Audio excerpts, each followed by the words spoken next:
Hi guys, this video is going to explain the different types of arrays and what arrays are basically, and just little bits of info that you'll find useful. Once you start doing raids that require more than 6 people, you'll have more than one array, and you need to know what to do once you join an array, how to best help your party, and all that stuff. So first off, I'm going to cover the different types of arrays. So press K to open up the skill window. You press the little pentagon here, which show different arrays. I have no idea what any of these with the question mark are. I don't have them yet. I don't know if they're in the game or how to get them. But you click the very bottom where it says array, and it'll show the different ones. I know all of these are in the game actually. I've seen them. So we'll start off with the 3 talents array, also known as the 3-man array. You get this by following your storyline. Eventually you'll end up having to do a mini instance, but the NPC will tell you or will teach you this skill and all the other skills with it. So this is the actual array that you cast. You need 3 people for it. Has an array range of 18, and it lasts for 600 seconds. So arrays do expire even if you don't break them. They will break on their own over time. They're all 600 seconds, so 10 minutes for all of them. And the 3-man array increases melee damage and adds 5% chance to decrease the internal skill defenses of your enemy. I don't know what that means exactly, but yeah. Increases damage, I know that for sure. This is commonly used for low-level instances and actually high-level raids, because once you're doing high-level raids, 3-man arrays are easier to set up because you only need 3 people, and you can have more 3-man arrays as opposed to having, say, you have 12 people, you can do 2 6-man arrays, or you can do 4 3-man arrays. But because you can do 4 3-man arrays, 4 different Wichi players, which is a life skill, can add buffs to the array on top of that. So that's why 3-man arrays are actually used more in higher level raids. The next one is a Return to Origins array. So this is the 6-man array I'm talking about. So yeah, you need 6 people for it, and you get this by doing your GCC quests. So if you click up here, go to Jianghu Travels and Green Cloud Castle, that's what GCC stands for, and then if you go to Luoyang, you skip step 1 because you have to go to Madame Xi first, but you click here and you follow the quest line, and you'll end up getting the 6-man array plus most of the skills. Some of the skills drop from instances too. You won't get all of them. I'll go over the skills later and why they're important, but anyway, the next one I'm going to go to, the one at the bottom here, the array of the 6-fold unity. This is a 6-man array as well, but it only drops from a world boss that spawns randomly, I think twice a day. Sometimes they have events where they'll continuously spawn them. The GMs will anyway, and you can get this array if you get the last hit on the boss. Anyway, the world boss spawns in Suzu, around Tiger Hill, so you can find it around there. This one, as far as I know, since I only have 3 arrays, this has a really huge range, 30 range, so has a good area of effect. I'll explain what all of that means after this. But you get this from a world boss, you get the other 6-man array from GCC quests, and 3 talents array from your starter quests. Alright. So, now let me show you the 3-man array. That is the 3-man array. The person who stands to the left of me will be the array key. Again, I'll go over that later. This is the Return to Origins array. So the 6-man array. Again, whoever is on the left of me will be the array key. I don't know about the other arrays that I don't have. I know those are from other instances. You don't get them from a quest. So this is the world boss array, the array of the 6-fold unity. So this one, the person in front, is the array key. But I didn't cover the other ones. I should probably do that. So array of the 28 constellations, it's from Yanmen Pass or Random Encounter. I've seen it. I've seen someone have it from a Random Encounter. Yanmen Pass is not out yet as of now. Windblown Sand Array, I've seen this drop from Longman Inn. I don't have it. And Fishing Net Array, it says it drops from Peacock Villa, but I've never seen it. Anyway, so yeah, those are the 3 other arrays that I don't have. I showed you the other 3 arrays, so let's go over what array keys are and all that. So I'm gonna move my alt over here. There we go. Alright, so if you look at me and Lethal, and beautiful alt, Lethal, we both have red rings around our feet. That means we're both responsible for keeping the array together. As you can see, as you saw, I started the array, so I have this icon called Array Setter. So if you ever want to break an array without, you know, waiting over time or waiting for array key to walk away, you can just double click it and it goes away. Let's reset it. Oh boy. There we go. Alright, so again, Lethal has also a red ring around her.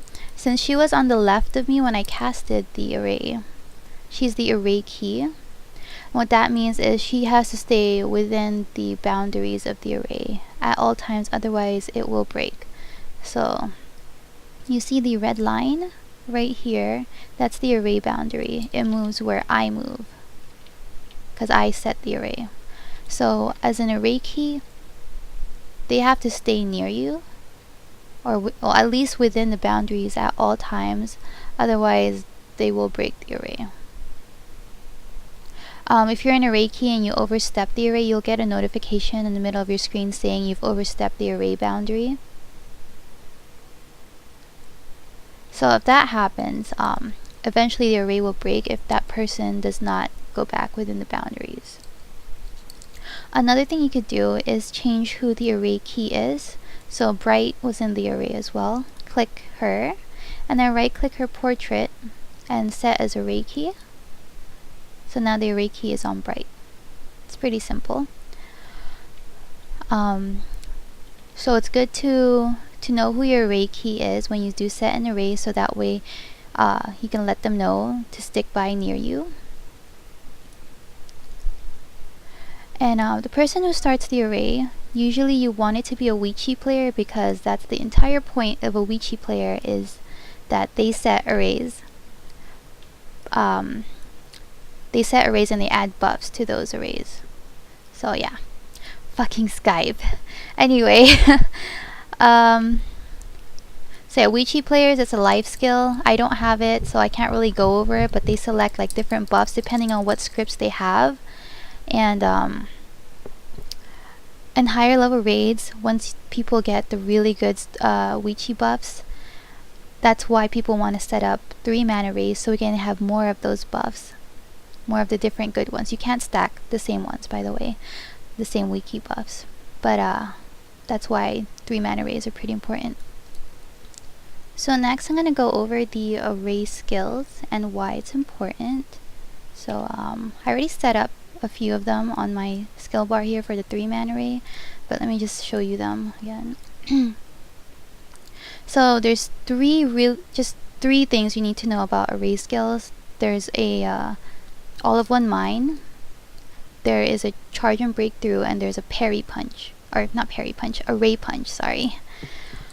So the unified spirits, it's also, I'm just gonna refer to this, the 6 mana array as well also has it, same icon. I'm used to calling it all of one mine, but for the 3 mana array it's unified spirits. Now for every person that has this on, it increases damage.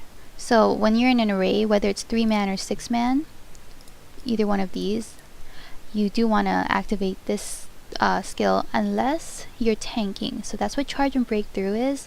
This is for the character designated to tank the boss. In higher levels of PvE instances, you can't really say who's going to tank the boss, because Tangmen will usually grab aggro, and if you have multiple Tangmen, it'll switch between them. So I've never really seen anyone care about using this skill. I've used it before max level Tangmens were around. Max level second eternal anyway. I used to use this well, tanks used to use it when we used to make it a point that they need to use charge and breakthrough to make sure they keep aggro of the boss and off the other players who aren't as tanky. So yeah, so when you start an array, be sure you click your little green icon, set it up on a bar somewhere. Lower levels, you do want to use the array punch for 3-man array. It does do a lot of damage. But once you get to higher levels, you won't need to, because if you look at it, only does like 200 damage. This is for the 3-man array anyway. If you click the 6-man array, up until say maybe you get higher level skills or you're almost done with your second internal, you would still be using this one, is the parry punch for the 6-man array. It does a lot of damage for just a single hit, and it has a low cooldown. So normally in the instances I've done when I've used this skill, we'd alternate between using the parry punch and array punch and parry break. Just those two main skills, because when you're doing PvE instances, you do have to make sure the boss does not block, because usually you have parry buffs that either heal them, buff them, or it does something stupid, and you want to make sure you break parry all the time. So when I used to run GCC normal, I would always use array punch and parry break. Just those two skills. Of course, it's different now that I do a lot of hell modes and I'm in higher levels of play. But it's good to know that parry punch does do a lot of damage, usually more than anything you have around say high level first internal. I'd say you would still want to be using this. Just those three skills are important: the punch, charge and breakthrough, and all of one mind or unified spirits. The other skills from here, I have no idea what this does. I've never seen it, so sorry, I can't really provide much information. I know this skill was used for a boss in GCC to interrupt their skill called Thunder Bullet, but only the person who started the array can use it. So that means they have to have aggro of the boss. If the boss isn't using Thunder Bullet on the person who set the array, it's kind of pointless.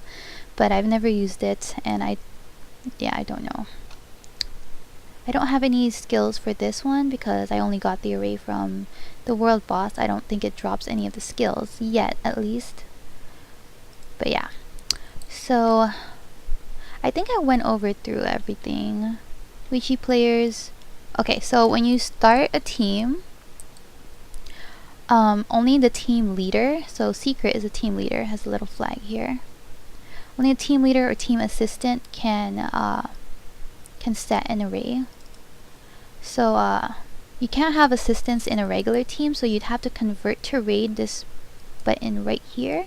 So now I'm in a raid and I can promote people to assistant. So they can be assistants. And then so they can set arrays too. So typically in a large raid you wanna give assistance to people you know are Witchy players, and then they set up arrays so they can add Witchy buffs. So for an example, in higher level instances, most Witchy buffs will add 20% crit, 25% crit, and maybe there's a 10% one, I'm not sure. But that's what, 3 arrays, 3 Witchy players starting the arrays, and you can have all those buffs if you stay within the array borders. I think it's pretty obvious, but if you walk out of the array borderline, you don't get the special effects from Witchy buffs or from the array, and you can't use any of the skills. But I think that's pretty much a given.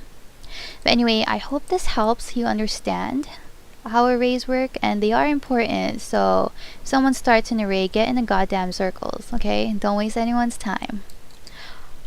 Anyway, thanks for watching. Let me know if you have any questions, suggestions for new guides and all that. See ya.